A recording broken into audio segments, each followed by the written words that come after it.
የፍቅር ማዕበል ክፍል 1። ሰላም እባላለሁ። ብዙዎች እንደ ስሜ ሰላም የሆንኩ ሰው እንደሆንኩ ይነግሩኛል። ቅብርር ያልኩ የድሃ ልጅ ነኝ። እናቴ እንደ ወንድም እንደ ሴት መሆኗን ያሳደገች። ፈጣሪ ይመስገን እንደ ማንኛውም ኢትዮጵያዊ ተመርቄ ስራ የለኝም። በወጣትነት እድሜ ቤተሰብ ለፍቶ ስንት መስዋዕትነት ከፍሎ አስተምሮ ሲጨርስ ስራ አጥቶ ቤት ቁጭ ብሎ እንደመዋል የሚያምን ነገር የለም። በዚህ ህይወት ውስጥ ብቸኛ የተረፍኩት ነገር ቢኖር ፍቅረኛዬ ማክቤልን ነው። ከልጅነት ጀምሮ አብረን ያደግነው የፍቅር ስሜት በመሃላችን አልነበረም። እኔ 12 ስገባ እርሱ ቀድሞ የተፈተነ ውጤት አልመጣለትም ነበር እና የዛን አመት ነው አፈቅርሻለሁ አፈቅርሃለሁ ሳንባባል ራሳችንን ግንኙነት ውስጥ ያገኘነው። ይሄው 5 አመታችንን ጨርሰን ወደ 6 እየሄድን ነው። ፈጣሪ ከፈቀደ ስራ እንዳገኘው እናቴን የተወሰነ ሰርግ ወጪ ማገዝ ከቻልኩ ለመጋባት ነው እቅዳችን። ቢያንስ ካገባው በኋላ ከእናቴ ላይ ሸክም በመሆን ድናለሁ። በራሴ እፍጨረጭራለሁ ብዬ አምናለሁ። ከእናቴ ጋር ቡና እየጠጣን እያወራን ማክቤል ደወለ። አነሳሁት።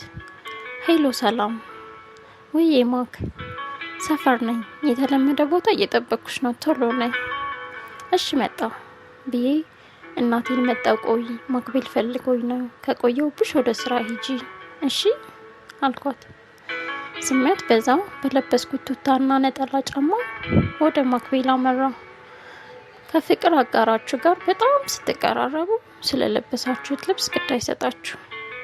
እዚህ ጋር ዋናው ነጥብ እርሱ ማግኘታችሁና ማውራታችሁ ለእናንተ ከበቂ በላይ ነው። ማክ የተለመደ ቦታችን ላይ ቁጭ ብሏል። እንደተለመደው ከኋላው ሄጄ ጥምጥም ብዬ ሳምኩት። ፍጹም የማላውቀው ማክቤል አልነበረም። እጄን ከሰውነቱ ላይ መንጭቆ አነሳውና በስማም እንዴ ምን አባ ሆነ ነው መንጨከኝ እኮ አልኩት። ካሁን በኋላ መተዛዘሉ አስፈላጊ አይደለም። ለትልቅ ጉዳይ ነው የፈለኩሽ አለኝ። ፊቱ ደም መስሏል። ደም ስሩ ሁሉ ተወጣጥሯል። አረ እያስጠነቀቀኝ ነው። የተፈጠረ ነገር ካለ በቀጥታ ተናገር። ምን ሆነሃል? ቆይ አልኩት። ከዛሬ ጀምሮ እኔና አንቺ መለያየት አለብን። ካሁን በኋላ አጠገብሽ አልደርስም፣ አጠገቤ እንዳትደርሽ አለኝ። ከት ብዬ በረጅሙ ሳኩ። አንተ ያመሃል እንዴ? እኔ እኮ ምን ተፈጥሮ ነው ብዬ ደነገጥኩኝ። አንተ ትቀልዳለህ ደነዝ። ጌታን ፊትህ እኮ ሁላ ተቀይሯል። እጄን ወደ ጉንጫ ያስጠጋሁ በድጋሚ እጄን ከፊቱ ላይ አነሳና መስፍን ይሙት አልቀለድኩ። ለምን ብለሽ ግን እንዳትጠይቂኝ፣ ዝም ብለሽ ከህይወቴ ውጭልኝ አለ። አይኗ አዝሎ የነበረው እንባ ፈሰሰው። ምን አልክ? መስፍን ይሙት በአባትህ ማልክ እኮ ማክቤል። እንዴ ምንድነው የተፈጠረው? ያማል እንዴ? ቆይ ምን አጠፋው ንገረኝ። እንዴ ቆይ አትወደኝም? አታፈቅረኝም? 6 አመት ይቅርና 6 ወር የለፉበት ፍቅር ያሳዝናል። እንዴት ከመሬት ተነስተን እንለያይ ትለኛለህ? እናቴ የሰርጋችን ቀን በጉጉት እየጠበቀች ነው። እኔ የምንገባበትን ቀን ርቆብኝ ሳለ እንደ ቀላል እንለያይ ትለኛለህ? ሰውነቴ እየተንቀጠቀጠ ነበር። ልቤ ተከፍታ ለመውጣት ምንም አልቀራትም። አንድ ቀን እንኳን በመካከላችን አስታራቂ ገብቶ አያውቅም። ከፍ ያለ ጸብ ተጣልተን አናውቅም። ምሽቱን ሙሉ አይኔ ደም እስኪመስል ሳለቅስ አመሸሁ። አንድም ቀን ካፉ ክፉ ቃል አውጥቶ አስቀይሞኝ አያውቅም። ይሄ ነው የምለው መጥፎ ጸባይ የለበትም። በድንገት እንደዚህ ያደረገው ነገር ግራ ገባኝ። አልቅሼም አልወጣልኝ አለ። ማታ ምሽት እናቴ ወደ ቤት መጣች። ከእህቴ ጋር ሲያወሩ የሰማቸው ነበሩ። እህትሽ ምን ሆና ነው በጊዜ ወደ መኝታ ቤት ያመራችው? እኔ እንጃ እማዬ፣ ከመጣሁ ጀምሮ አላናገረችኝም። እስኪ አንቺ አናግሪያት አለቻት። እኔ ምንም እንዳልተፈጠረ ጥቅልል ብዬ ተኛሁ። እናቴ አይታኝ ታየት በቃ እንቅልፍ ወስዷታል ብለው ከክፍሌ ወጡ። ሌሊትም ሙሉ አንዴ ስነሳ፣ አንዴ ስቀመጥ፣ አንዴ እንደ ህንድ አክተር ንግደለው እንዴ እላለሁ። አንዳንዴ ደግሞ በድንገት ቢሊየነር ሆኜ በየቲቪው ብታይኩ ራሱ እየለመነ ይቅርታ ይጠይቀኛል። ብቻ ሌሊቱ ሙሉ ነጋል። በሀሳብ ስብሰለሰል። በሚቀጥለው ቀን ጠዋት ላይ ስነሳ ቤት ማንም የለም። ከነጋ በኋላ ስለሆነ እንቅልፍ የወሰደኝ አርፍጄ ነው የተነሳሁት። ቀጥታ ከእንቅልፌ እንደተነሳ ወደ ቤተክርስቲያን ሄድኩ። ድፍት ብዬ አለቀስኩኝ። የሆነ ሸክም ከላይ ላይ እንደቀለለ ነገር ተሰማኝ። ወደ ቤቴ ተመልሼ ምሳ ሰዓት ሳይደርስ ቤቴን ፏ አድርጌ እናቴን ጠበቅኳት። ተጫውተን ወደ ስራ ተመልሳ ሄደች። እኔም ለባብሼ ወደ እነ ማክቤል ሬስቶራንት ሄድኩኝና አስጠራሁት። ገና ሳይን ፊቱ ተቀያየረ። ምንድነው? ማክቤል መለያየታችን ይሁንሽ፣ ቢያንስ ግን ይሄ ነው ብለህ ጥፋትሽ ብለህ ንገረኝ፣ አሳውቀኝ። እኔም ጭንቅላቴ እረፍት ያገኛልኩት። በቃ መለያየት ፈለግኩ። ተለያየን። ሌላ ምክንያት መደርደር አያስፈልገኝም። እየመጣሽ እንዳትበጠብጭኝ፣ ክብርሽን ጠብቂ። ይሄን ተናግሮ በቆምኩበት ጥሎኝ ሄደ። እንባ እየተናነቀኝ ፊቴን አዙሬ ወደ ቤት ሄድኩኝ። መምሸቱም መንጋቱም ስለማይቀር መሽቶ ነጋ። ዛሬም በጠዋት ተነስቼ ወደ ቤተክርስቲያን ሄድኩ። ቅዱስ ሚካኤል አባቴ ለእኔ ካልሆነ በቃ ከልቤ ከህይወት የማውጣልኝና አንተ የተሻለው እንደምታዘጋጅልኝ ስለማምን አንተን እጠብቅሃለሁ። የራሴን ሰው እስክትሰጠኝ እሱን ግን አባቴ ከነትዝታዎቼም ከሀሳቤም ከኔም ህይወት አውጣልኝ ብዬ ጸለይኩ። ወደ ቤት ተመልሼ እንደተለመደው እናቴ ምሳዬን ሰርቼ ቤቴን አጽድቼ ጠበቅኳት። ከሷ ጋር ተሳስቀን የልቤ ልባችንን አውርተን ወደ ስራዎቿ ሄደች። ለብቻዬ ቁጭ ስል ቀጥታ ሀሳቤ ውስጥ ይመጣል። አልጋዬ ውስጥ ገብቼ ቁጭ አልኩና እንዴት ነው እሱን መበቀል የምችለው? ከብዙ ሀሳብ በኋላ ጭንቅላቴ ውስጥ አንድ ሰው መጣ። የዛሬ ሳምንት ሆዴን ትንሽ አሞኝ ተቸግሬ ነበረ። ለመታየት ወደ ሆስፒታል አመራሁ። ልክ ከታክሲ ወርጄ የሆስፒታሉ በር ላይ ስደርስ ከአንድ ልጅ ይሁን ሰውዬ ይሁን ብቻ አላትሞ መሬት ላይ ዘረረኝ። በጣም ደንግጦ ወይኔ ይቅርታ፣ በሀሳብ ተውጬ ነው። ተጎዳሽ የኔ እናት? በፈጣሪ ስም ደህና ነሽ? ብቻ ምን ልበላችሁ ተርበተበተ። ከወደኩበት አነሳኝና ለጊዜው ትንሽ ቢያዞረኝም ያን ያህል ህመም አልተሰማኝም ነበር።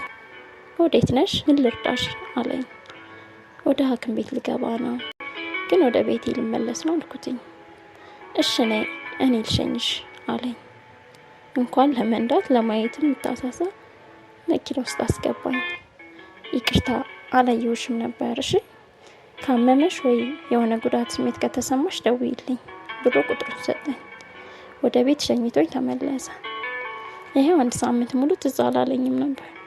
ዛሬ ግን ማክቤልን ለማስቀናት ለአንድ ሚሆን 2 ቀን ይተባበረኛል ብዬ አሰብኩ። በሰዓቱ ስሙን አልነገረኝም ነበር። ስልኬ ላይ የገፈተረ ልጅ ብዬ ሴቫ ያደረኩት ያን በደም ለማስታወስ ያክል ለማለት ነው። ስልኬን አነሳው። ደወልኩኝ፣ አያነሳም። ወዲያውኑ ስልኬ ጠራ። ከእጄ ላይ ሳላስቀምጠው መልሶ ደወለ። ሄሎ ጤና ይስጥልኝ፣ ሰላም ነህ? ምን እንዳርበተበተኝ ፈጣሪ ይወቀው። አብሮ ይስጥልኝ፣ ሰላም ነኝ። ማን ልበል? ወይኔ ድምፁ ደስ ሲል። ከዛ ከርከሮ ማክቤል ተብዬ አንጻርማ ይሄ ዋው። ይቅርታ ሰላም ነኝ። ባለፈው ሆስፒታል በር ላይ ገፍትረህ ጣልከኝ ልጅ አወኩሽ። ምን ነው አመመሽ እንዴ? ኧረ አይደለም፣ ሰላም መሆኔን ልነግር ብዬ ነው። ምናልባት ከተጨነቅ አልኩት። ቀልድ ማውራቴ ነበር በእኔ ቤት። እሱ ግን በስሪስ እውነት ለመናገር አስቤሽ ነበር፣ ግን በሰዓቱ ስልክሽን አላወቅኩትም። ቢያማት ትደውል ነበር ብዬ ዝም አልኩ አለኝ። ኧረ አላመመኝም፣ ደህና ነኝ። ግን ከይቅርታ ጋር ነገ ላስቸግር ነበር። ማለቴ ከተመቸህ ዛሬ ላገኘህ ነበር። እማወራሃለኝ። አይኔ አውጣነቴ ከየት እንዳመጣው አላውቅም። ምን ነው በሰላም ነው የፈለግሽኝ አለኝ። አዎ በሰላም ነው፣ ግን ካልተመቸ ችግር የለውም ተው በቃ አልኩት። አይ እንደዛ አላልኩም፣ ወደ ማታ አካባቢ ስራ ከጨረስኩኝ አገኝሻለሁ። ሰፈርሽ ባለፈው ያደረስኩሽ ቦታ ነው አይደል? አዎ አዎ፣ እዛ ነው። ደውልልኝ ቀደም ብለህ ማለቴ ነው ከተመቼ አልኩት። እሺ ደውልልሻለሁ። መልካም ቀን። ስልኩን ዘጋው። ቀኑ እየመሸ ሄደ። ከ10 ሰዓት ጀምሮ ስልኬን ሳነሳ ስጥል ቆየው። ልክ 11 ሰዓት ከ50 ሲል ደወለልኝ። ውጪ ሰፈር መጥቻለሁ። ክው አልኩ። እንዴ ልብስ ሳልቀይር ሳልዘጋጅ ከራሴ ጋር ሳላወራ በፍጥነት ከሌላ ጊዜው በላይ ቆንጆ የሚያደርገኝን ልብስ መርጬ ለበስኩኝ። ፀጉሬ ከመጀመሪያውም ተሰርቼ ስለነበር ያን ያህል አላስቸገረኝ። ይቅርታ አስጠበቅኩህ አይደል? የሴት ነገር የታወቀ ነው። በሰላም ነው የፈለግሽኝ? ቀጥታ ወደ ጉዳዩ ገባ። ቀለል ያለ ሰው። እኔም ቀለል አድርጌ እዚህ ነው እንዴ የምናወራው? ባይሆን እኔ ከፍላለሁ፣ ሻይ ቡና እንበል እንጂ። ሳቅብኝ። እሺ የምታውቀው ቤት አለ እዚህ አካባቢ ወይስ በእኔ ምርጫ ልውሰድሽ? አይ እኔ የማውቀው ቤት አለ፣ እዛ ልውሰድህ አልኩት። ቀጥታ እነ ማኪቤል ጋር ወሰድኩት። ገባን፣ ቁጭ አለን። እሺ ለምን እንደፈለግሽ ንገሪኝ ከማዘዛችን በፊት አለኝ። በቃ አጠር ቀልጠፍ አድርጌ እንባ እየተናነቀኝ የ6 ዓመት ፍቅረኛ ምን እንደተፈጠረ እንኳን ሳይነግረኝ ከመሬት ተነስቶ እንለያያለኝ። ሳላስበው እንባዬ ከዓይኔ ላይ ዝርግፍ ብሎ ፈሰሰ። አይዞሽ ብሎ ሶፍት ሰጠኝ። ቀና ስል ማክቢል እያየን ነበር። እሱ ፊት እንደዚህ በመሆኔ በራሴ እየተናደድኩኝ ለመሳቅ ሞከርኩኝ። እንዴ ምን ነው አለኝ። ፍቅረኛ እኮ ፊት ለፊት እያየን ነው። እንዴ እዚህ ምን ይሰራል? እዚህ እንደሆነ አውቀሽ ነበር እንዴ ብሎ ተከታታይ ጥያቄ ጠየቀኝ። አዎ ይሄ ቤት ያባቱ ነው፣ እርሱ ደግሞ ከዚህ አይጠፋም። ይቅርታ ግን ላናደው ፈልጌ ነው። እሱ ከማያውቀው ሰው ጋር ሆኜ ለሱ ደግሞ ካንተ የተሻለ ሰው አላገኘውም። ማለቴ ላስቀነው ስለፈለግ ከሱ የተሻለ ቆንጆ ሰው መሆን አለበት ብዬ ሳስብ አንተ መጣልኝ። ቁጥፍ ፈገግታውን ለገሰኝ። ሲስቅ የሆነ ብቻ የሚያስደነግጥ ነገር አለ። እኔ ምልሽ ከአንቺ ምን አጥቶ ነው የተጣላሽ? መጀመሪያ ከኔ ምን ጎሎ ነው የተጣላኝ ብለሽ ራስሽን ጠይቂው አለኝ። ማወቅ እኮ የምፈልገው እሱን ነው አልኩት። እና ምግብ እንዘዝ አለኝ። አስተናጋጁን ጠራ ነው። እርሱ የራሱን ምርጫ ሲል እኔ ደግሞ የቀድሞ ፍቅረኛ አብዝቶ የሚወደው ምግብ አዘዝኩ። እየተመገብን እያለ ላጉርስህ ማለቴ ካልደበረ አልኩት። ምን ነው እያየሽ ነው እንዴ አለኝ። አዎ አይኑን ከኛ ላይ መንቀል አልቻለም አልኩት። እሺ አለኝ። ብዙም ደስ አላለውም ያስታውቃል፣ ግን የኔው አይን አውጣነት አጎረስኩት። በልተን እንደጨረስን በቃ እንሂድ አለኝ። እሺ ብዬ ተነሳሁ። እጁን ያስኩት። የሆነ የገባው ነገር ወደ ራሱ አስጠግቶ አቀፈኝ። ልክ ከበሩ እንደወጣን ልሸኝሽ አለኝ። ካላስቸገርኩ አልኩት። ደርሰን ልክ ለወርድ ስል ለካ እስካሁን ስሙን አላውቀውም። እውይ ረስቼው፣ ስምህን እኮ አልነገርከኝም አልኩት። የዛኔ ከት ብሎ እየሳቀ እንዴ ስሜን እኮ ሳታውቂ ነው የጋበዝኩሽ፣ እና ምንም ሳታውቂ ነው የጋበዝኩሽ ምግብ ትበያለሽ? ደግሞ ጭራሽ መኪና ውስጥ ከፍተሻል እኮ አለኝ። ከደበረ ይቀራል አትንገረኝ ተው ብዬ ፊቴን ዘፈዘፍኩት። እባክሽ አታኩርፊ፣ ልዑል እባላለሁ አለኝ። ስምን መላክ ያወጣዋል ማለት እኮ እንዳንተ ነው። በቃ ቻው አልኩት። እሺ ብሎ ሄደ። መኪናውን ከዓይን እስኪሰወር ቆሜ ያየሁት። ከዛ ወደ ቤት ገባሁ። ልክ ስገባ ማዘር ምን ነው ቶሎ መጣሽ ብላ ሙድ ያዘችብኝ። ሰዓቱን ሳይሆን 2 ሰዓት አልፏል። ትንሽ ካወራን በኋላ ወደ ክፍሌ ገባሁ። ጋደም ከማለቴ ስልኬ ጮኸ። ሳየው ማክቤል ነው። ሳቄን መቆጣጠር አቃተኝ። አላነሳውም። ትንሽ ይበዛጭ ብዬ ዝም አልኩ። ድጋሚ ደወለ። አሁንም ዝም። በአራተኛው አነሳሁት። ሄሎ አልኩት በመኮሳተር።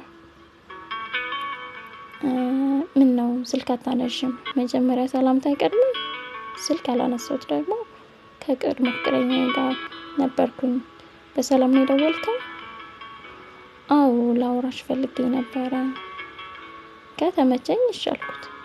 በቃ ቻው፣ ደህና ደሪ። ስልኩን ጆሮዬ ላይ ተዘጋ። ከትንሽ ደቂቃዎች በኋላ ወደ ልዑል ጋር ደወልኩ። አያነሳም። ረብሻው ስላልፈለግኩኝ ዝም አልኩ። እንቅልፌ ሸለብ ከማድረጉ ስልኬ ጮኸ። ልዑል ነበር። አነሳሁትና በሰላም ገባህ አልኩት። አዎ እየነዳው ስለነበር ነው ያላነሳሁት፣ ይቅርታ አለኝ። የተወሰነ ካወራን በኋላ ቻው ተባብለን ተኛ። ጠዋት ከእንቅልፌ የተነሳሁት 3 ሰዓት ላይ ነበረ። ቁርሴን በልቼ ስጨርስ ወደ ጓደኞቼ ጋር ለወጣ ልብሴን ስለባብስ ስልኬ ድንገት ጮኸ።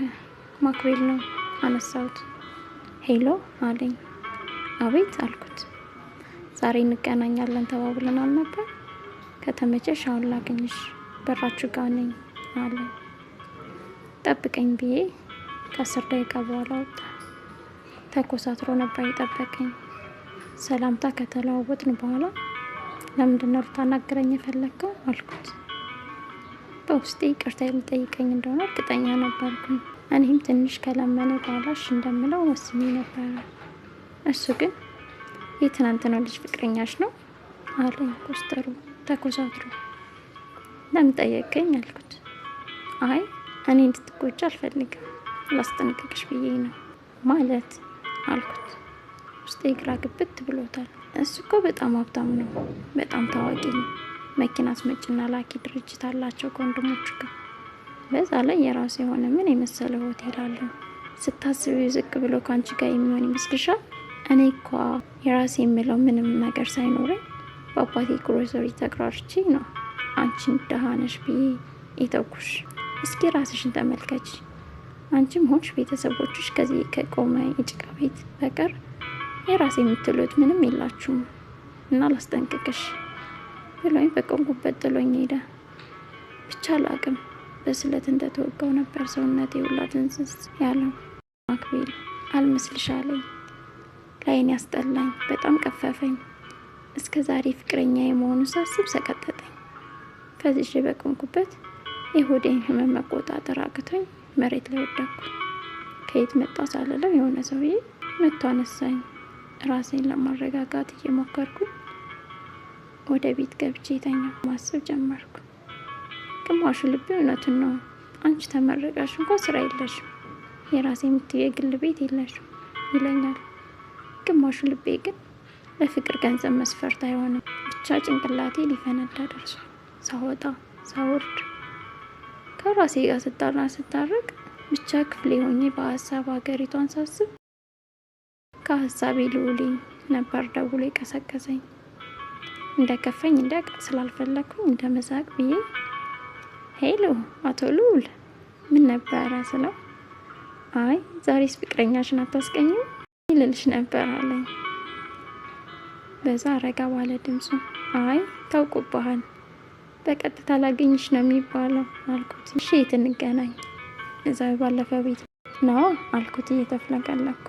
ወዲያው ተነስቼ በሌላ ጊዜ የተሻለ የሚያምርብኝን ልብስ መምረጥ ጀመርኩኝ። ልብሴን ለባብሼ ስወጣ ልዑል ጋር ደወልኩ። አነሳውና እዛው እየጠበቀኝ እንደሆነ ነገረኝ።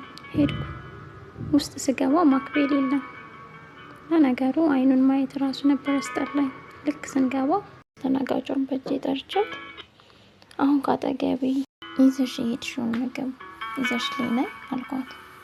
ልዑልም እንደሚፈልገው ጠይቀው ሄደች። ምግባችንን ጨራስን፣ እየተጎራረስን ዝም ብሎ እያወራን። ልዑሌ በጣም ተጫዋች ነው። አጉል እንደ ሀብታም አይካብድም። በጣም እየገረመኝ ነው። ጨራርሰን ልንወጣ ስንል ማክቤል ከፊት ለፊት መጣ። እየተሳሳቅን ባጠገቡ አለፍን። በግልምጫ አንስቶ አፈረጠኝ። ቦታ አልሰጠሁትም። የወደድኩትን ያህል ነው ያስጠላኝ። ብቻ በቃ ከልዑሌ ጋር በጣም እየተቀራረብን ነው። አንዳንዴ ሳስብ በጣም ነው የሚገርመኝ። ፈጣሪ እንዴት ሁሉን ነገር አሟልቶ ለአንድ ሰው ይሰጣል ብዬ አሰብኩ። ከመልክ መልክ፣ ሀብት ከጸባይ አላቅም ብቻ ይህ ጎሎታል የማይባል እንደ ስሙ ልዑል የሆነ ሰው። አንዳንዶች ሀብት ካላቸው በጎነት ይጎላቸዋል። በሀብታቸው ምንም ነገር ማድረግ የሚችሉ ይመስላቸዋል። አንዳንዶች ደግሞ ቆንጆ ሆነው ጸባይ ይነሳቸዋል። ብቻ ልዑሌ ከማውቃቸው ሰዎች በብዙ ነገር ተለየብኝ። አሁንማ ሳላገኘው ማደር ራሱ በጣም ጭንቅ ነው የሆነብኝ። ክፍት ይለኝ ጀምሮ እንደውም በጣም የሚያነጫንጨኝ ማክቤልን ከልዑሌ ጋር ማወዳደር እየከበደኝ መጣ። ማክቤልን ማስታወስም ማየትም ስለማልፈልግ የእነሱ ግሮሰሪ እግራችን ደርሶ አያውቅም። ከልዑል ጋር በደንብ ማውራት ጀመርን። 1 ወር አልፎናል ይመስለኛል። የሆነ ስሜት እየተሰማኝ ነው።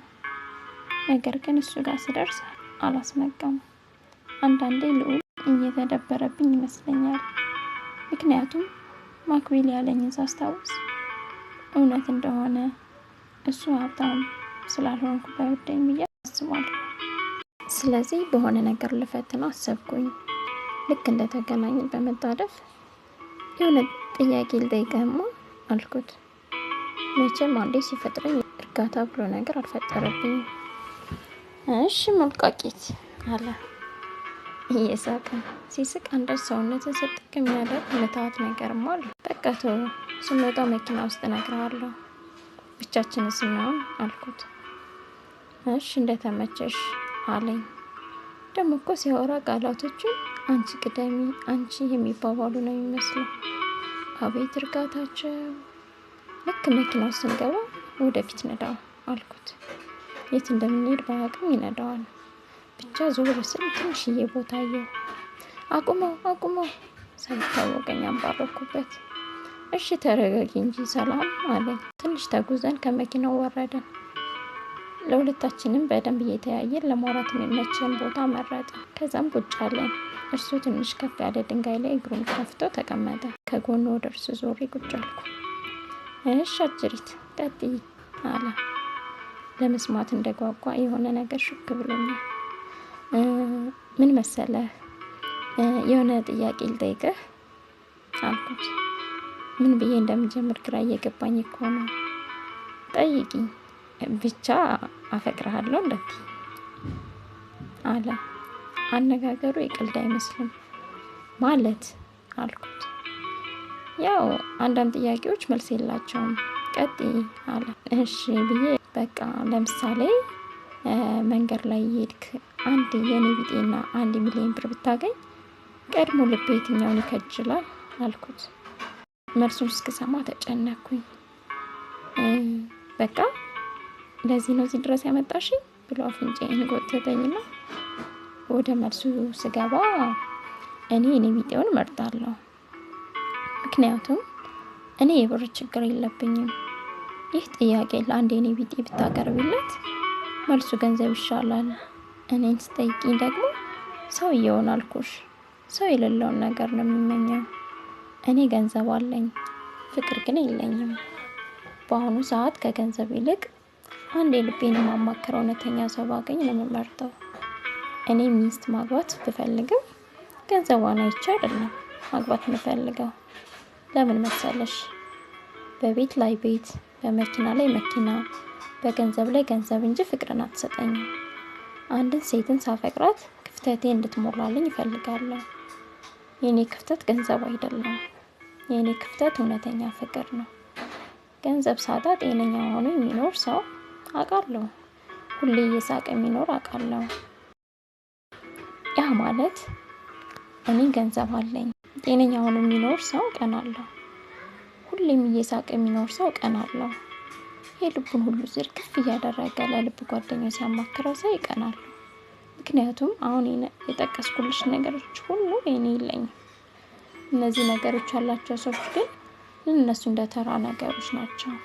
እነሱ በእጃቸው የሌለውን ሩቅ አሻግረው ሲያዩ የተሰጣቸውን ነገር ሳያመሰግኑ ሳይጠቀሙበት ያልፍበታል። ተመለሰልሽ ብሎ ጉንጬን ነካ እስኪያደርገኝ ድረስ አፌን ከፍቼ ነበር የምሰማው። አንዳንድ ጥያቄዎችን ተፈጥረውብኛል፣ ግን ዝም አልኩ። ልዑሌ አነጋገሩ ውስጤ ነበር የገባው። እውነት ፈልጎ ያጣ ክፍተቱ እኔ በሞላለት ብዬ ተመኘው። ባገኘሁት አጋጣሚ ሁሉ እሱን ለማስደሰት ለራሴ ቃል ሳየው ሁሉ ነገሩን የሚያሳሳኝ ከንፈሩ፣ አይኑ ብቻ አላቅም ወደ እሱ የሚጎትተኝ ብዙ ነገር አለ። በጭራሽ መቋቋምም አልችለው። አንዳንዴ በጣም ያመኛል። ምግብ ራሱ አይረጋልኝም። በልቼ ወዲያ ይወጣል፣ ያጥወለውለኛል። ብቻ ሐኪም ቤት ለመሄድ እነሳና ምን እንደሚያስቀረኝ ሳላውቅ እቀራለሁ። ዛሬ ግን በጣም ሲብስብኝ ሄድኩኝ። ምርመራ አድርጌ ጨርሼ ልወጣ ስል ማክቤል ደወለ። ግራ እየተጋባሁ አነሳሁት። ሄሎ አልኩት። ሄሎ የኔ ውድ አለ። አቤት አልኩት በመኮሳተር። ፈልጌሽ ነበር፣ ከቻልሽ አስቸኳይ ነው ባክሽ አለ። እኔም ሌላይ ነው ብዬ እያሰብኩ እዛው ከግሮሰሪያችሁ ፊት ለፊት ያለው ሆስፒታል ነኝ አልኩት። ትንሽ እንኳ አልደነገጠም። አስቸኳይ ነው ትመለሻለሽ፣ ቶሎ ነኝ አለኝ። እኔም ውጤት ለመስማት ተሪያን እየጠበቅኩ ስለነበረ ዝም ብዬ ወጥቼ ሄድኩኝ። ውጤቱን እስከሰማም ጨንቆኛል፣ ግን ለምን ወጥቼ እንደሄድኩኝ እንጃልኝ። ልክ አስፋልቱን ተሻግሬ በር ላይ ስደርስ ማክቤል በር ላይ ቆሞ በፈገግታ ተቀበለኝ። የኔ ፊት ግን ጭራሽ አልተፈታም። አቤት ምንድን ነው አልኩት ከፊት ለፊት ቆሜ። አትኮሳተሪ እንጂ ጉዳዩ ደግሞ ግቢና እነግርሻለሁ። በእናትሽ አልገባም እንዳትኝ። መቼም እዚህ ጋር ቆመን አናወራም አይደል አለ የመማፀን ፊት እያሳየኝ። እሺ ብዬ አልፌ ገባሁ። ከፊት ቀደመና ወንበር ስበውልኝ ተቀመጥኩ። ምን ልታዘዝ አለችኝ አስተናጋጇ። አይ ምንም አልፈልግም በቃኝ ስል ማኪያቶ አምጪልን አላት ማክቤል። እሺ ምን ፈልገህ ነው ንገረኝ፣ አሁን ቸኩላለሁ አልኩት። ተረጋጊ እንጂ እስኪ የሆነ ነገር ቅመሽ አለኝ እየሳቀ። ወዲያውኑ አስተናጋጇ ማኪያቶን ይዞ መጣች። እንደዛ የሚወደው ማኪያቶ ገና ሲሸተኝ አቅለሸለሸኝ። ፉት ለማለት ወደ አፌም እንኳን ለማስጠጋት አቃተኝ። ሆዴን በጣም ያመመኝ ስለነበረ በቃ ንገረኝና ልሂድ ብዬ ቀና ስል በጣም የምታምር የደም ግባት ያላት ልጅ የማክቤልን ትከሻ ተደግፋ ቆማለች። ተዋወቁ ፍቅረኛዬ ነች አለ በማፌዝ አስተያየት እያየኝ። ልጅቷን ፈገግ ብላ እጇን ዘረጋችልኝና መርሃዊ ትባላለሁ አለችኝ። ስትስቅ ድንብሏ ጎላ ብሎ ይታያል። ውበቷን በእጥፍ ይጨምርላታል። ውስጤ ቅጥል እያለ ሰላም እባላለሁ ብዬ ጨበጥኳት። እጇን ለቀኳት። በጣም እንደምታምር ነግሬያት ተነስቼ ወጣ። ማክቤል መጣው ብሏት ተከተለኝ። በህይወቴ እንደሱ ወራዳ ሰው አይቼ አላውቅም። በጣም ጠላሁት። ከኋላ መጥቶ እየሳቀ ቆንጆ ናት እንዴ እንዴት አየሻት ሲለኝ ድምፁ ሊያስታውቀኝ ምንም አልቀረውም። ዝም ብዬ ወደፊት ሄድኩኝ። እርሱም እየተከተለኝ ይለፈልፋል። እንዴት ነው ፍቅረኛሽ ሸመጠጠሽ እንዴ? አብራችሁ አትታዩም ወይስ ተከራይተሹ ነበር? ብቻ ምላሱን ብቆርጠው ምንኛ ደስ ባለኝ። በምን እድሌ መጨረሻ ላይ ትዕግስቴ ሲሟጠጥ በእርጋታ ወደ እሱ ዞርኩና ፍቅረኛ በጣም ቆንጆ ናት፣ በጣም ደስ ትላለች፣ ግን ደግሞ ታሳዝናለች እንዳንተ አይነት ሰው ላይ ስለጣላት። ለማንኛውም ያዝልቅላችሁ፣ እኔን ግን ተወኝ። እኔ እኮ በቃ እርግፍ አድርጌ ትቼሃለሁ። እኔ ራሴ ህይወት ጀምሬያለሁ። አንተም ከሰው እኩል እንኳን መቁጠር ካቆምኩኝ ሳምንታቶች አልፈዋል። ሰርግ እንዳትረሳኝ፣ ከቀደምኩ አረሳም ብዬ በቆመበት ጥዬው ሄድኩኝ። ልክ ልኩን ስለነገርኩት አልተከተለኝም። ብቸኝነት ሲሰማኝ የሚሄድበት የሆነ ቦታ አለ። እዛ ቁጭ ብዬ ማልቀስ ጀመርኩ። የምርመራ ውጤቱ ለካ አለ። ብቻዬን ቁጭ ብዬ ማብሰልሰል ጀመርኩኝ። ማክቤል ከኔ የበለጠች ቆንጆ ስለያዘ የሆነ ቅናት ቢጤ ተሰምታኛለች። እኔም እኮ ከሱ የበለጠ ይዣለሁ ብዬ ራሴን ላጽናና ሞከርኩኝ። ግን ልውሌ የኔን እርግጠኛ አልነበርኩም። ትንሽ ቆየውና ተነስቼ ወደ ሆስፒታል ሄድኩና ይቅርታ ተራ ያልፎኛል መሰለኝ፣ ውጤቱ አንቺ ጋር ስለሆነ ብትነግሪኝ አልኳት። ውጤቱን ለመናገር ስትጠራኝ የነበረችዋ ዶክተር አንቺ ነሽ እንዴ ስምሽ ሲጠራ የጠፋሽው? ግቢ ውስጥ አልነበርሽም፣ ግቢና ቁጭ በይ አለች። ገባውና ቁጭ አልኩ። መጀመሪያ ብዙ ጥያቄዎች ጠየቀችኝ። ከማን ጋር ነው የምትኖሪው? ስራ አለሽ? ፍቅረኛ አለሽ? የኑሮሽ ሁኔታ እንዴት ነው?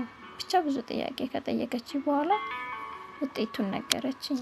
የምርመራ ውጤቴ ሳየው እዛው ነበር ራሴን ሳትኩት። ስነቃ ዶክተሮቹ ገባው ደህና ነሽ ይሉኛል። መልሴን ራሴ ከፍ ዝቅ በማድረግ መልሼላቸው ከአልጋ ላይ ወረድኩኝ። እንባዬ ዝም ብሎ ይፈሳል።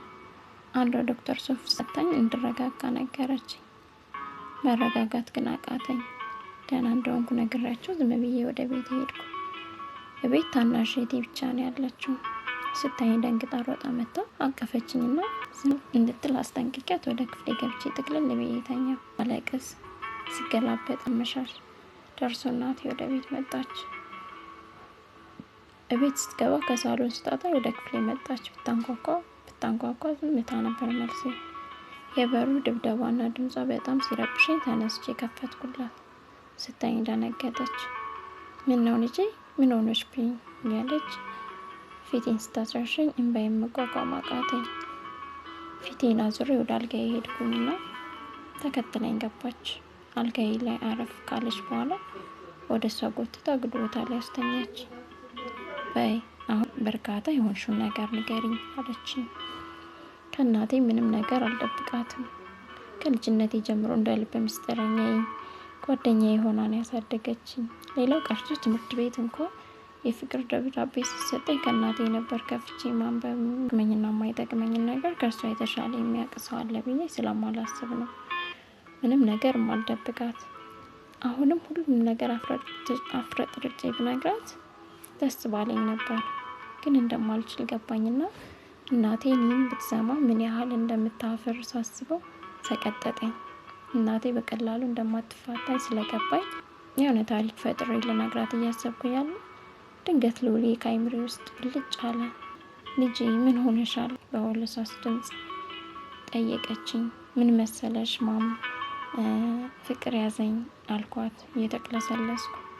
አላመነችኝም። ፍቅር ስለያዘሽማ እንዴ አትሆኝም? ደግሞ ዛሬ ነው እንዴ ፍቅር ያዘሽ?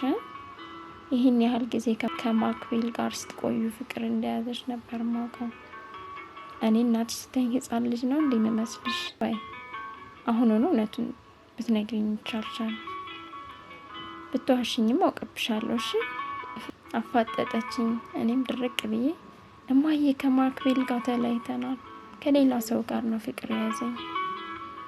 ምን ማለት ነው? ድንገት ተነስቶ ተለያይተናል ማለት? እኔ ስለ ሰርጋችሁ ቀን መርዘምና ማጠር ነበር ሳስብ የነበረው። እቃቃ ጨዋታ ነበር እንደያዛችሁት። ለምንድን ነው የተለያያችሁት? ንገሪኝ። እማ ደግሞ አሁን ስለሱ ማውራት አልፈልግም። ስለ አዲሱ ልጅ መስፈንት ከፈለግሽ ግን ልንገርሽ፣ ካልፈለግሽ ደግሞ በቃ ልተኛ፣ አንቺም ሂጂና እረፍት አድርጊ አልኳት ፊቴን እያዞርኩባት። ሀይ ልጄ በቃ ስለ ማክቤል አልጠይቅሽም፣ ንገሪኝ ስለ አዲሱ ልጅ። ለምንድን ነው እንዲህ የምታለቅሽው? ለምንድን ከፋሽ? ፍቅር ሲይዝሽ የመጀመሪያሽ አይደለም እኮ። የማክቤል ጊዜ እኮ እንዲህ አልሆንሽም ልጄ። አሁን ምን ተፈጥሮ ነው? ንገሪኝ ግልጹ። እሱማ እማዬ የማክቤል ጊዜ እኮ መጀመሪያ የፍቅር ጥያቄ ስላቀረበልኝ ይህኔ እንደሚሆን አውቄ ነበር። ይሄ ግን ስሜቱ ምን እንደሆነ አልገባኝም። አንዳንዴ አውቆ የራቀኝ ይመስለኛል። በእርግጥ ገና የተዋወቅን 3 ወር ምናምን የሆነ፣ ግን በጣም ነው የምወደው። አንዳንዴ በጣም ሀብታም ስለሆነ እኔ እንደሱ ሀብታም ስላልሆንኩኝ እየናቀኝ ይመስለኛል። አይኑ ውስጥ የፍቅር ስሜት ታያለሁ። ሲያየኝ ደስ እንደሚለው አውቃለሁ፣ ግን እርሱ ምንም እንዳልመሰለው ያስመስላል። በቃ ግን ሳላስበው ወደድኩት። እሱ ግን የሚወደኝ አይመስለኝም አልኳት ያለቀስኩ። ውስጥ ያለውን ስሜት ከሕክምና ማስረጃው ጋር ተደማምሮ እንባዬ ሲፈስ ወደር የለውም ነበር። ቀና ብዬ እናቴን አየኋት። ፍጥጥ ብላ ያየችኝ። ለምጠይቅሽ ጥያቄ ቀጥታ መልስ ስጭኝ አለችኝ። አይናይናን ሳያት ኮስተር ብላ እውነት ልጁ ሀብቱን መልኩን አይተሽ አይደለማ ያፈቀርሽው አለችኝ። ኧረ ማሚሙች በሱ አይደለም። እኔ ስለ እሱ ሀብትና ንብረት ምን አገባኝ? ወደፊት ድንገት ባሌ ቢሆን እሱና ከጸባይ እንጂ ከገንዘቡ ጋር ነው። ማሚ ሁሌ ስገባ ስወጣ ጨቅጫቃ ከሆነ ለእኔ የሚገባኝ ፍቅር ካልለገሰ የእሱ ገንዘብ ለእኔ ምን ያደርግልኛልማ? እኔ ድሃም ሆነ ሀብታም የማገባው ባል ከቤት ወጥቶ እስኪመጣ እንዲናፍቀኝ ይፈልጋለሁ። ሁሌ ደስታ፣ ሳቅ፣ ጨዋታ የነገሰበት ቤተሰብ እንጂ በሀብት የታጠረ ፍቅር የሌለው ሰውን አልፈልግም አልኳት። ንግግሬ ከልቤ ነበረ። ማሚም ደስ ብሏት በቃ እሺ ታገሽ ልጁ አንቺ ነው ቢዘገይም አይቀርም ብላ በተስፋ ሞልታኝ መቼ እንደማስተዋውቃት ጠየቀችኝ። እኔም አንድ ቀን ነበር ምላሽ። በቃ አረፊ ብላኝ ከክፍሌ ወጣች። እሷ እንደወጣች የክፍሌ በር ከውስጥ ቆልፌ አልጋው ላይ ተዘረርኩኝና ያለችኝን ማሰብ ጀመርኩ። ምን አለ እውነት በሆነ ብዬ ተመኘው።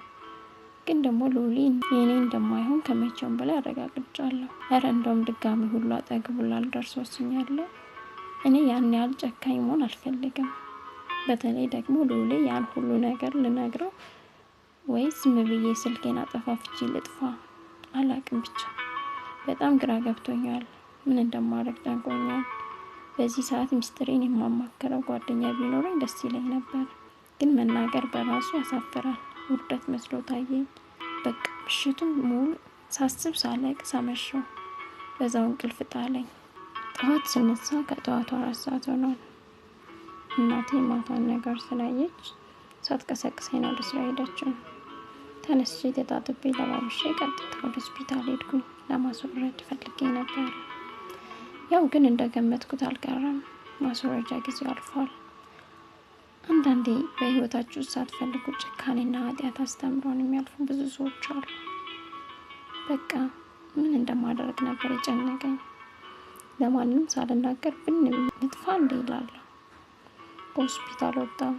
እንዴት እንደሚሄድ አላቅም። ምን እንደማስብም አላቅም። ብቻ መንገድ ላይ ግራ ተጋብቼ ስጓዝ ልዑሌ ደወለ። ገና ስልኬ ላይ ስልኩን ሲጠራ ደነግጣለሁ። ድምፁን ስሰማ የውስጤ ጭንቀት ሁላ ነው የሚጠፋው። ስልኩን ሳነሳው ፈገግ እንዳልኩ እንኳን ሳይታወቀኝ ፈገግ እላለሁ። ስልኩን አንስቼ ሄሎ አልኩት። እንዴት ነሽ የኔ ሮዝ? ምን አጠፋሽ? ለመናፈቅ ባልሆነ አለኝ እየሳቀ። ወይ መናፈቅ እያልኩ በውስጤ ለመረሳት ነው እንጂ አልኩት። አይ አንቺማ ትረሻለሽ። እሺ ዛሬስ አንገናኝም እንዴ ሲለኝ በጣም ነው የደነገጥኩት። ምክንያቱም በዚህ ሁኔታ ውስጥ ሆኜ እሱን ማየት አልችልም። እንዴት ብዬ ነው አይኑን ማየው? በሌላ በኩል ደግሞ ቢያንስ አይኑን ባየው ሰላም እንደሚሰማኝ አውቃለሁ። እሺ በቃ ከፈለክ አሁን፣ ከፈለክ ደግሞ ማታ ካፌ ሳልጨርሰው አይኑን አይ አሁን ይሻላል። እስካሁን ምሳ አልበላሁም። እሺ የት እንገናኝ አለኝ። አንተ ደስ ያለ ቦታ በቃ ሰፈር ጠብቂኝ እና መጥቼ ወስድሻለሁ ብሎ ስልኩን ዘጋ። የተለመደችው ቦታ ሄጄ ቁጭ ብዬ ጠበቅኩት። ብቻዬን ቁጭ ብዬ ማልቀስ መጮህ ተመኘው፣ ግን አቅም አነሰኝ። እናቴ እኔን በድህነት አሳደገችኝ። እኔ ደግሞ ልጅን በድህነት ላሳድገው ነው። እንደዛ የለፋችልኝ እናቴ ለስራዋ መከፍላት ይሄን ነው። እዛ ትንሽ ከተቀመጥኩኝ ማበዴ ስለማይቀር ተነስቼ እስከ አስፓልቱ በእግሬ መራመድ ጀመርኩ። ትንሽ እንደተራመድኩኝ መክቤል ከሆነ ልጅ ጋር ተቃቅፎ እየተሟዘዙ ከፊት ለፊት መጡ። ሳየው ደሜ ነው የፈላው። ሄጄ ባንቃ ደስ ይለኝ ነበር። ልጅቷ የባለፈው ልጅ መስላኝ ነበር፣ ግን አይደለችም፣ ሌላ ናት። ልክ ሲያየኝ አንዴ ይስማታል፣ አንዴ ያቅፋታል። ብቻ የሚያደርጋትን ነበር ያሳጣው። እኔ አንገቴን ደፍቼ ወደፊት መራመዴን ተያያዝኩት። እነሱም እኔን እየተከተሉ በሚመስል መልኩ ፍጥነታቸውን ጨምረው ተራመዱ። አጠገቤ ሲደርስ ሰላም ነው ሰላሚና አለኝ እያገጠጠና እያፌዘ። መልስ ሳልሰጠው ወደፊት ሄድኩ። ትንሽ እንደተራመድኩ ሉሌ ደውሎ እንደደረሰና እየጠበቀኝ እንደሆነ ነገረኝ። ቶሎ ወደፊት መራመድ ጀመርኩ። ልክ አስፋልቱ ጋር ስደርስ ሉሌ መኪናውን አቁሞ ከመኪናው ወርዶ እየጠበቀኝ ነበር። ሲያይ ፈገግ አለና ወደ እኔ መጣ፣ አቀፈኝ። ሲያቅፈኝ የሚነዝር ነገር የማይገባኝ ኤሌክትሪክ ይዞ የሚዞር ይመስል። እውነት ለመናገር ስላየሁት በጣም ነው ደስ ያለኝ። ግን ፊቴ አሁንም እንደተዘፈዘፈ ነው። እጄን ይዞ ወደ መኪናው ያስገባኝ እያለ የድሮ ፍቅረኛሽ ቦዲ ጋርድ ቀጥረሽ ነው እንዴ ያለኝ እየሳቀ። ማለት አልኩት ግራ ገብቶኝ። እና ለምንድነው ታዲያ ከኋላሽ የሚከተልሽ አለኝ። ዞር ስል አቶ ማክቤል 2 እጆቹን ኪሱ ከቶ ከኋላ እየተከተለኝ ነበር። እንዴ ጉድፈላ! ልጅቷን ምን ውስጥ ከተታት? አሁን አብሮ አልነበረች እንዴ? ለራሴ ጥያቄ ፈጠረብኝ። ቢሆንም ከልቤ ነበር የሳኩት። ሉሌ የመኪናውን በር ከፍቶልኝ በክብር ካስገባኝ በኋላ ወደ መኪናው ገባ። ማክቤል ቆሞ እያየኝ ነበረ። በውስጤ እሰይ ቅጥል በል እያልኩኝ እየሳኩኝ ሳየው ነበር። መኪናው መንቀሳቀስ ሲጀምር ማክቤልም ተንቀሳቀሰ። የት ነው የምንሄደው አልኩት ልዑሌ በቀዘቀዘ ድምፅ። የት መሄድ ትፈልጊያለሽ? ደስ ያለሽን ቦታ ምረጪ አለ። አይ አንተ ደስ ያለ ቦታ ከቻልክ ብቻችን የምንሆንበት ቦታ ቢሆን ደስ ይለኛል። ምሳ ከበላን በኋላ የምነግርህ ነገር አለ። እና ለምንድነው ድምፅሽ የቀዘቀዘው? ዛሬ የደበረሽ ነገር አለ እንዴ? ነገርሽ አስቸኳይ ነው እንዴ? በጥያቄ ሲያጣድፈኝ እሱን ስነግርህ ታውቀዋለህ። መጀመሪያ ምሳውን እንብላ። መቼ 10 በኋላ አልኩት። በቃ እኔ የማውቀው ቤት አለ፣ እዛ ሄደን ምሳ እንብላ። ስንጨርስ ባለፈው የሄድንበት ቦታ እንሄዳለን አለ። የትኛው ቦታ አልኩት። ባለፈው የምጠይቅ ጥያቄ አለኝ ብለሽ የሄድንበት ቦታ አለኝ። ኦ እሺ በቃ እንሄዳለን ተስማምቻለሁ ብዬ ወደ ትካዜ ገባሁ። ከሀሳቤ ያነቃኝ የልዑሌ ድምፅ ነበር። በቃ ደርሰናል፣ ውረጂ፣ መኪናዬን አቁሜ መጣሁ አለኝ። ወደ ውስጥ ገብተን ተቀመጥን፣ ምግብ አዘዝን። እኔ ግን ምግቡን ምንም ሊበላኝ አልቻለም። እሱ እንዳይደብረው ብዬ ያዘዝኩትን እሱ ሲበላ አይኑን እያየሁ ቀና ሲል አጎነብሳለሁ። ሁኔታዬ ለእርሱ ግራ እንዳጋባው ከፊቱ ያስታውቃል። 10 ብይ እንጂ ምን ሆነሻል ዛሬ ይለኛል። አይ በቃኝ፣ ምሳ ልክ ስበላ ነው የደወልክልኝ። አሁን አንተ እንዳይደብርህ ብዬ ነው ያዘዝኩት እንጂ ልበላ አይደለም አልኩት። አረ የሆነ ነገርማ ሆነሻል። በቃ እኔም በቃኝ፣ አስደብርሽኝ እኮ አለ። እሺ በቃ እንውጣ፣ ግን የኔን ምግብ እኮ አልነካሁትም። ለምን ቴካዊ አድርገን ጎዳና ላይ ለተኛ ሰው ባንሰጠውም ችግር የለውማ ስለው፣ አረ የምን ችግር፣ ሌላም ማስጨምረን እናስደርግና ስናልፍ ለጎዳና ተዳዳሪዎች እንሰጠዋለን ብሎ አስተናጋጁን ጠራትና ነገራት። ሰጠችው። ሂሳቡንም ከፍሎ ወጣን። ተዳርድረው የተቀመጡት ጎዳና ተዳዳሪዎችን አይተን መኪናውን አቁመን ወረድን። ምግቡን የያዝኩትን እኔ ነበርኩና ከአንድ ሕፃን ምግቡን ሰጠሁትና ከኪሴ ውስጥ 50 ብር አውጥቼ ጨምሬ ሰጠሁት። ልጁ በጣም ነበር ደስ ያለው። ልክ ሎተሪ እንዳደረሰው ነገር እየሮጠ ተሰብስቦ ወደ ተቀመጡት ሰዎች ሄደ። ፌስታል ውስጥ ምግብ እንዳለ እርግጠኞች ነበሩ። ገና ልጁ ወደ እነሱ ሲመጣ ነበር እጃቸው የተሰበሰበው። በቃ ሁሉም እየተሳሳቁ መብላት ጀመሩ። ሉሌም ስጥ ብሎ እያያቸው ነበር። ሳየው አረ ሰውዬ ንቃ በል፣ ሂድና ተቀላቀላቸው ብዬ ወደ መኪናው ገባሁ። እሱም ተከትሎኝ ገባና መንዳት ጀመረ። ታውቃለህ ልጁ ግን በጣም ያሳዘነኝ። ይሄኔ እኩዮች ትምህርት ቤት ገብተው እየተማሩ ነው፣ ያሻቸውን ለብሰው ያሻቸውን በልተው። እሱ ግን ገና በጨቅላ ዕድሜው የሰው ፊት ይገርፈዋል፣ የሰው እጅ ይጠብቃል። አንዳንዶች በሱ ዕድሜ ምን አነሳቸው ምን ጎደላቸው አፈር እንዳይነካቸው ተብሎ ያድጋሉ። አንዳንዶች ደግሞ እንደሱ ገና በልጅነታቸው የችግር ጅራፍ ይገርፋቸዋል።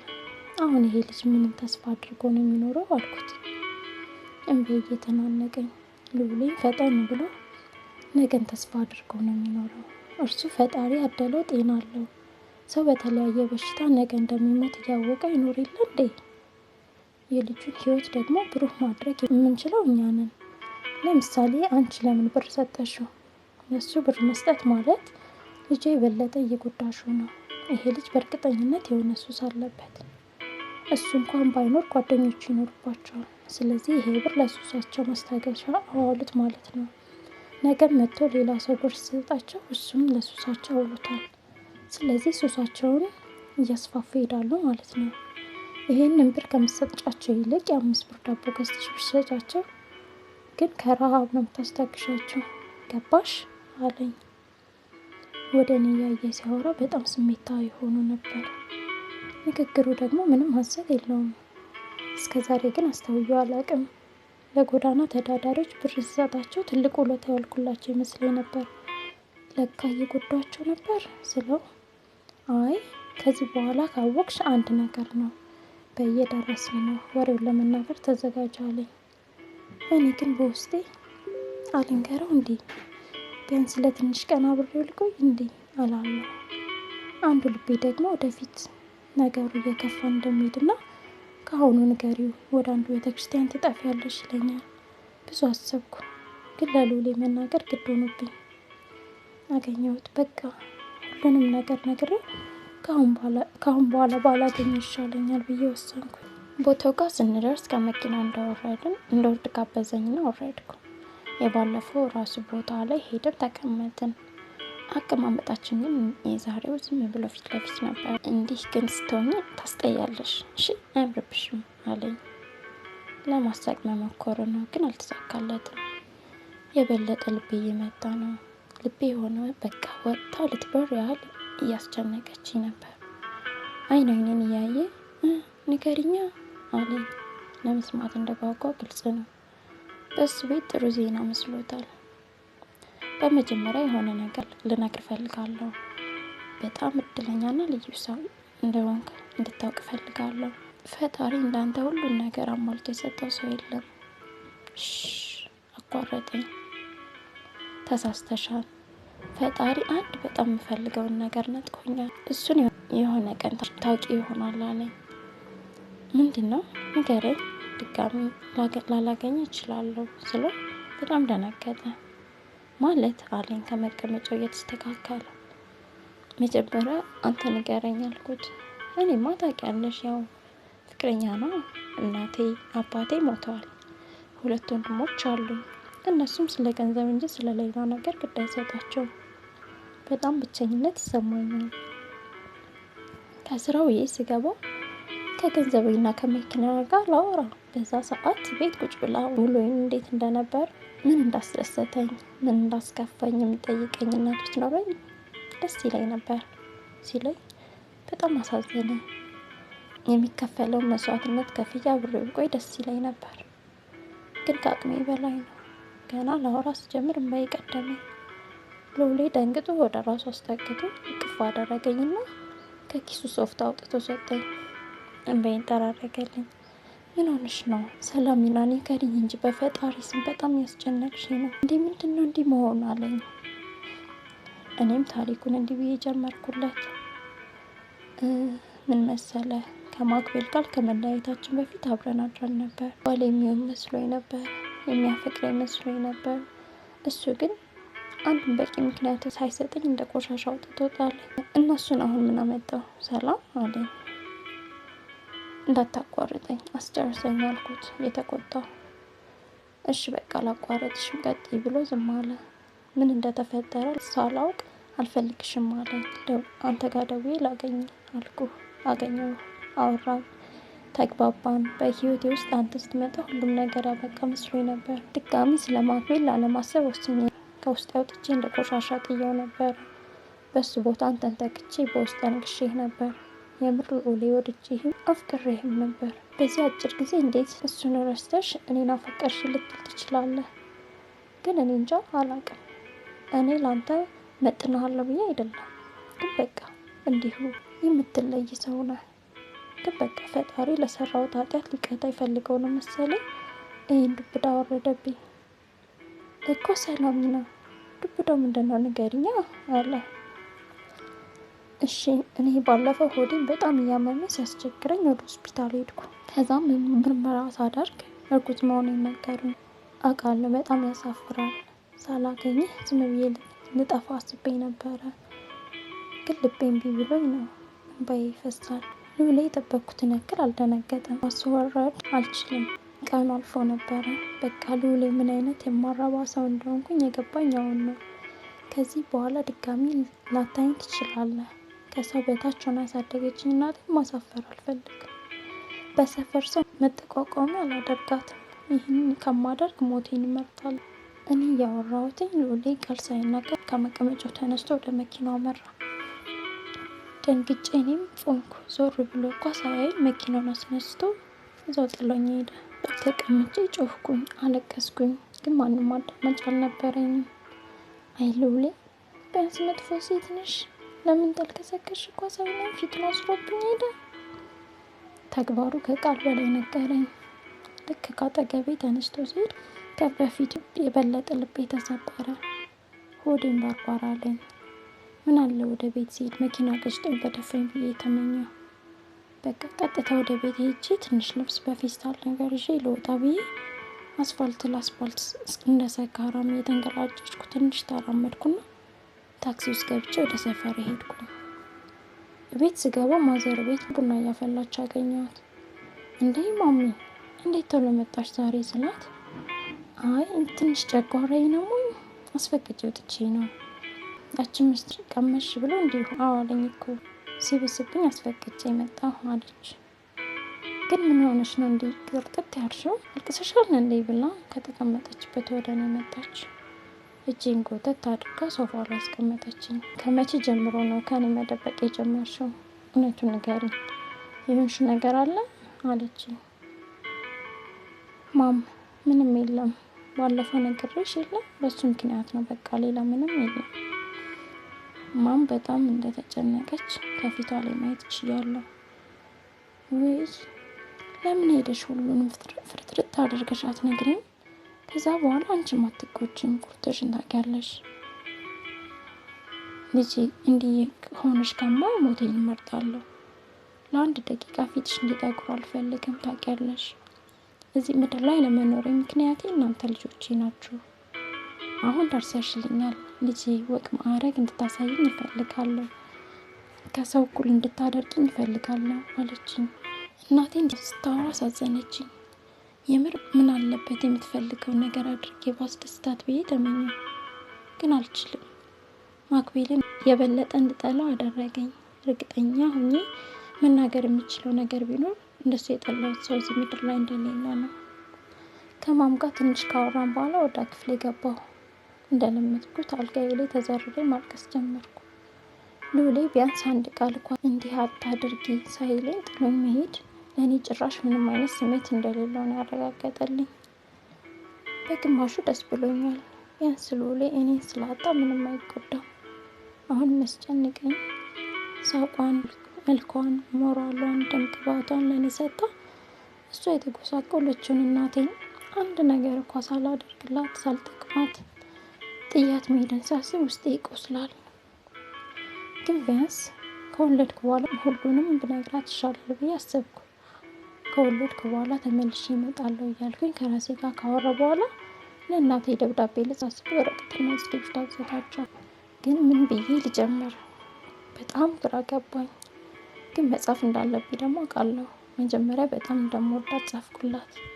ሲቀጥል የሆነ ቀን በጣም እንደማኮራት ጥያት የሄድኩትም ግድ ሆኖብኝ እርሷን አንገቷን ላለማስደፋት ብዬ እንደሆነ ጻፍኩላት። ከዛ በላይ ግን መቀጠል አቃተኝ። ትራሴ ውስጥ አስቀምጬ ተኛሁ።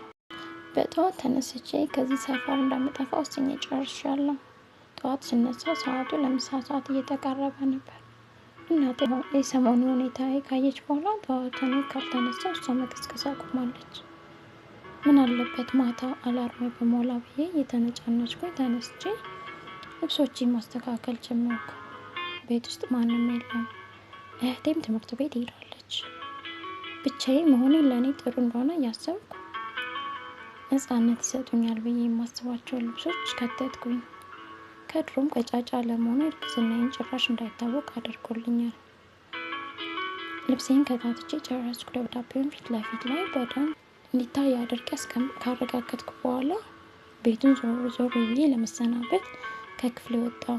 ምናልባት ተመልሼ እዚህ ቤት ላልመለስ እችላለሁ። ምናልባት ራሴን ላጠፋ እችላለሁ። ብቻ የሚወስነው ከዚህ ቤትና ከዚህ ሰፈር ከሄድኩ በኋላ ነው። ለመጨረሻ ጊዜ የእናቴን ፈገግታ ለማየት ፈለግኩና ቤቱን አጸዳድቼ ቡና ቀራርቤ የሚገርም ምሳ ሰርቼ ጠበቅኳት። ምሳ ልትበላ ቤት ስትመጣ ቤቱ ሁላ ፏ ብሎ ስታገኘው በጣም ደስ አላት። ዛሬ ምን ተገኘ አለችኝ እየሳቀች። ኧረ እማዬ አንቺን ለማስደሰት ነው፣ እኔ እኮ በጣም ነው የምወድሽ አልኳት። የሰራሁትን ምሳ እያቀረብኩላት እኔም እኮ እወድሻለሁ ልጄ ብላ ግንባሬን ሳም አደረገች። ከእናቴ ጋር እየተጨዋወትን ወደ ስራ የመመለሻ ሰዓቷ ደረሰና ተሰናብታኝ ሄደች። እቃውን አጣጥቤ አነሳስቼ ስጨርስ ከሰዓት ላይ 8 ሰዓት አልፏል። ብቻዬን ቤት ውስጥ ድምፅ እያወጣሁ አለቅሳለሁ። ማንም አይዞሽ ያልፋል የሚለኝ ግን የለም ነበር። አይገርምም? የምትሳሳልኝ እናቴ እኮ ይህን ጭንቀቴን ልትካፈለኝ አትችልም። ግርም የሚለኝ ነገር አንዱ ለልጅ ከወላጆች በላይ የሚቀርብ ሰው አይኖርም። ግን ስናድግ አብዛኛውን ጭንቀታችንን አያውቁም። ፍቅር ስንጀምር፣ ስናቆም፣ ስንጎዳ፣ ስለ ነገ ስንጨነቅ፣ ያፈቀርነው ድንገት ጎድቶን ትልቅ ህመም ውስጥ ገብተን ግን ሁሌም ለቤተሰብ እንደ ጤነኛ ልጆች ነን።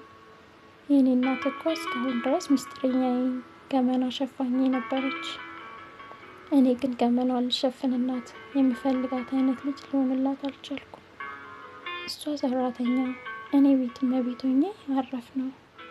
እሱም ሳይበቃ ሌላ ሸክም ልጨምርባት አልችልም። ግን ይህ ሁሉ ነገር ያደረግኩት አውቄ ፈልጌውም አይደለም። በዛ በተረገመ ማክቤል በተባለ የሰው አውሬ እንጂ። ብቻ ከራሴ ጋር እየተብሰለሰልኩኝ ወደ ክፍል የገባሁ አተፍ ጀመርኩ። እኔ የሚገርመኝ ብር ሳይኖረኝ ማረፊያ ሳላመቻች ብቻዬን ሀይሉት ልጅ ተሸክሜ ወዴት ልሄድ ነው የምዘጋጀው? በሀሳብ ጭልጥ ብዬ ስልኬ ጮኸ። ሉሌ ነበረ። ስልኩን ሳየው ከተቀመጥኩበት ተስፈንጥሬ የተነሳው አላንሰው እያልኩኝ ከራሴ ጋር እየተማከርኩ ስልኩ ዘጋ። እንደዛ ምን እንዳስደነገጠኝ ባላቅም ልብ ምቴ ሁላ ነበር የተዛባ። እውነት ለመናገር መደወሉ አስገርሞኝም ጭምር ነው። አይኔን እንኳ ሳያይኝ ፊቱን አዙሮ የሄደው ሰው ዛሬ ምን አስደወለው አልኩ። ደግሞ ደወለ። አለማንገራገር አነሳሁት። በተቆራረጠ በተኮሳተረ ድምፅ ሲለው አልኩት፣ ሰላሜ እንዴት ነሽ? ምን ነው ቴክስት አትመልሽም? ስልክሽም አታነሽም? ምን ሆንሽ ነው አለኝ። ድምፅ እየተቆራረጠ አይ አላየሁትም ነበር ቴክስቱን፣ ስልኩን ግን ላነሰው ስል ነው የዘጋው አልኩት። እሺ አሁን የት ነሽ? መቼስ ከቤት አልወጣሽም አውቃለሁ። በቃ ቴክስቱን እየውና መልሰሽ ደውዪልኝ እጠብቅሻለሁ ብሎ ስልኩን ዘጋው። ቴክስቱን ከፍቼ ሳነበው 2 ነው የላከው። የመጀመሪያው ውዴ፣ ትናንት ስለተፈጠነው ነገር በጣም ይቅርታ፣ ከራሴ ጋር አልነበርኩም። በጣም ላወራሽ የምፈልገው ነገር አለኝ፣ አስቸኳይ ነው ይላል። ሁለተኛው ደግሞ ምን ነው ዝም አልሽ? አኮረፍሽኝ እንዴ?